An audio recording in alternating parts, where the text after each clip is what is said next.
Straight to the point. Atong balikan mahigala sa ning isgutanan ining birthday ni Presidente Rodrigo Duterte kay kinini ang naaligre magud mga higala. Ang iyang birthday ni Duterte medyo simple lagi kaayo ni siya mag-birthday. Unya, in fact kadto ganing nag-birthday siya mahigala nga naa siya na sitting president ha. Wa man ta kadungog day nga nang invite ni kana mga duran-duran ba tong invite ni BBM. Nga invite mahigala nya mag-concert gyud wala man. Wala, simple na kayo. In fact, doon na yung usa ka birthday niya, simple kayo. Ito lang, nakakita na mo ani, pero ako lang ipakita ba para pagpakita, pag magamit sa itong discussion bitaw ngayon. Nana, kasimple ha, asa man to Ral, be, atong paminahon ko Ral. Gani oh. Naay audio ni. Be. Naghuyop sa cake, gagmay ra mga cake, murag cupcake ra mga ini, butang kandila. Oh. Mga tawa na sa skiti, isa kay ang kauban sa balay. Oh, simple kayo. Lagi sa iyang kwan.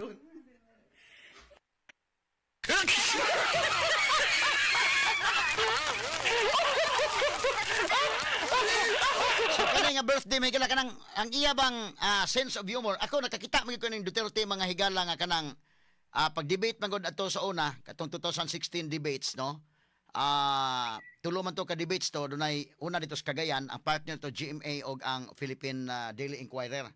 Yang second nga debate ato diri ato sa ang partner to GMA Philippine Daily Inquirer may partner dito sa Cagayan. Katong panahon nila ni Duterte no, Miriam, nato si Miriam adto, si Grace po sila may nagkontra ato, si Binay og si Maruhas. Pagabot sa Cebu nga debate mga kaigalaan, ang partner ato TV5 og kami RMN og partner po nato ang Philippine Star at the time. Muna ako usa ko sa mga panelists gyud. Dito gyud ko kita gyud ko unsa ba ang kanang sense of humor sa bain ni Digong. Ang sunod nga debate ato sa kuana sa kinini ang Manila, ABS-CBN maoy partner with kuan Manila Bulletin ba to day? O murag mo na. Basta kami sa Cebu, ang partner ato mahigala TV5, RMN kita sa Cebu og ang Philippine Star. So ako maoy representative sa RMN. Kita ko kakita nga kini Digong na iyang kagulingong pagka-joker gyud. Kini birthday niya may joke man sa pamilya ra ni. Pero bisag sa pamilya nga tawa ra sila ba? Inana kasimple lang ayang celebration. Atong ganon. Asa man tong audio ani dong. Ipahuyop sa cupcake. Duha ka cupcakes man mga kagilaan nya dunay butang happy birthday nya dunay kandol ipahuyop siya tawa oh.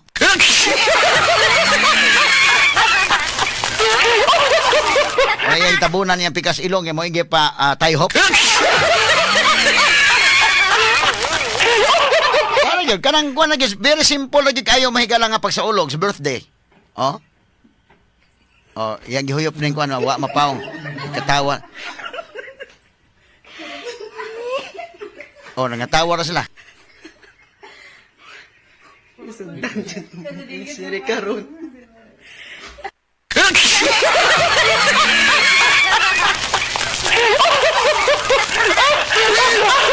Simple kayang selebrasyon mga kagilaan, no? Pero karon nga ilamang gipadaman siya dito sa dahig. Dako ang selebrasyon hinoon mahigalas birthday oy.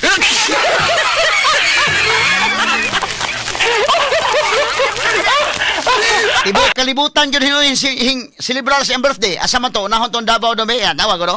Atong kwan sa Davao nga birthday ko no Rald. Kani oh. Tidaghana mga tao oy wa na. Oh. Tanawa. Ang mga tao nga nagselebrar sa iyang birthday mga sukitig paminaw. Global birthday celebration. Pwede pa ning ma-appeal sa Guinness. World record mga higala nga unang higayon na tao nag-birthday nga pila. Tibo kalibutan mo yung nag-birthday.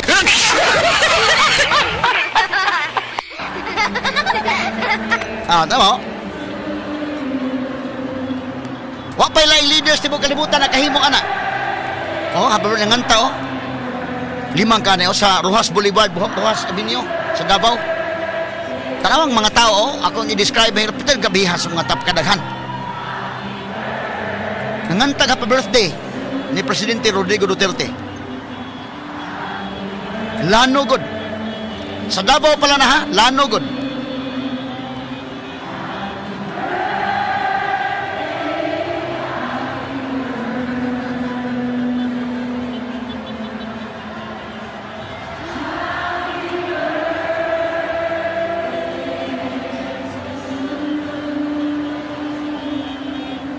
Oh, wa pa'y laing leader sa tibok kalibutan nga nakahimong anak. Oh, wa pa'y lain. Liman ka anak mga higala. Okay ni sa Davao ni. Og uban mga lugar mga higala sa Pilipinas pag tinaghana. Muditso na ta sa Netherlands sa Ralco no. Kani sa man ni sa Davao po ni. O Davao ni. O ni siya be. Oh.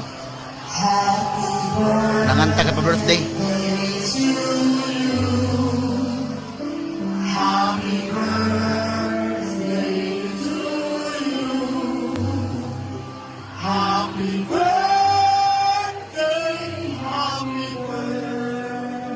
Nya say cake. Dako na hinon ng cake hinon biski cupcake na to.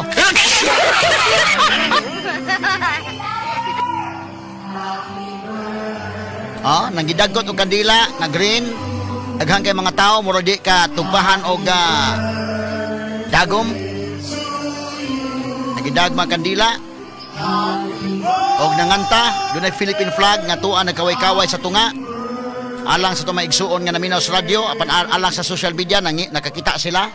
Wa pay laing leader or former leader nga nakahimo ani sa tibok kalibutan dakin. Di mahulgan og dagom. Oh, tidaghana. Oh, limang kana mga kaigalan.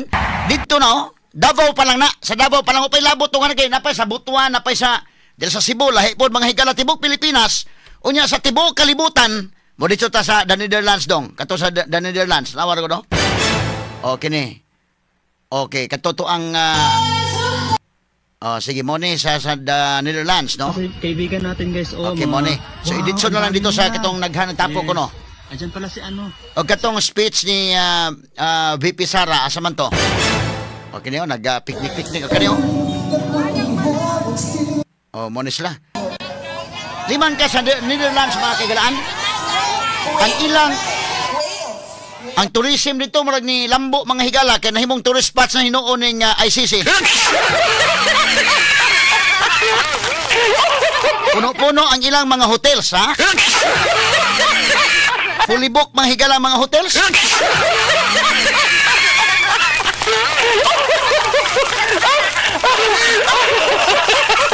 Nawa, sa maning speech si Sara, be, ito balikag paminaw ko no. Tangutan ni mo siya, ang iyahang itong bag, birthday na nimo. Lagi, ano siya, usahin mo ito bag siya, 83, siya 83 na ko, 84 na ko, 85 na ko. Anak ko sa iyahang, ano, magdali, mangka. Siya kay ang 100,000 ba yan, no? Sa 100. Sabi niya, kasi may 100,000 ang 100 years old sa Pilipinas. Maraming salamat sa inyo. Marami sa ating mga kababayan. Nandito ay hindi taga Netherlands. Marami ang nagbiyahe. Yung iba kahapon ay nakita ko na doon sa downtown, sa city center. Galing ng London. Galing ng Belgium. May dumating na galing ng Germany and France. Ma'am, ano yung flag na yan? Norway. Switzerland. At name the flag ito. Denmark. Sweden. Gidag mga flags, no? Finland. Ireland.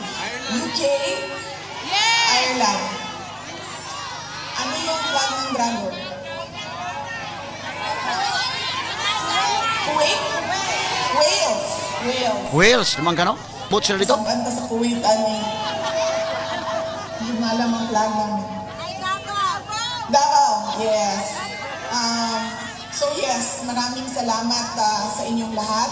At maraming salamat sa mga kababayan natin doon sa Pilipinas. Iba't ibang lugar sa Pilipinas na nagse-celebrate ng 80th birthday ni Pangulong Rodrigo Duterte. Ngayon lang ako nakakita ng tao na nag-birthday na buong mundo ay meron siyang celebration sa kanyang birthday. And it shows the goodness of his heart and the love for the people. Because otherwise, the people will not love you if they don't feel the love coming from you. So thank you very much, lalong-lalo na sa ating mga kababayan na nandoon sa Pilipinas. Kanina pa sila nagsimula, alas 2 ng hapon at hanggang ano daw sila, matapos ang 12 midnight at matapos ang araw na ito na kaarawan ni Pangulong Duterte. At syempre, ang pagpapasalamat ko sa ating mga organizers dito sa The Hague, sa ating pagtitipon ngayon.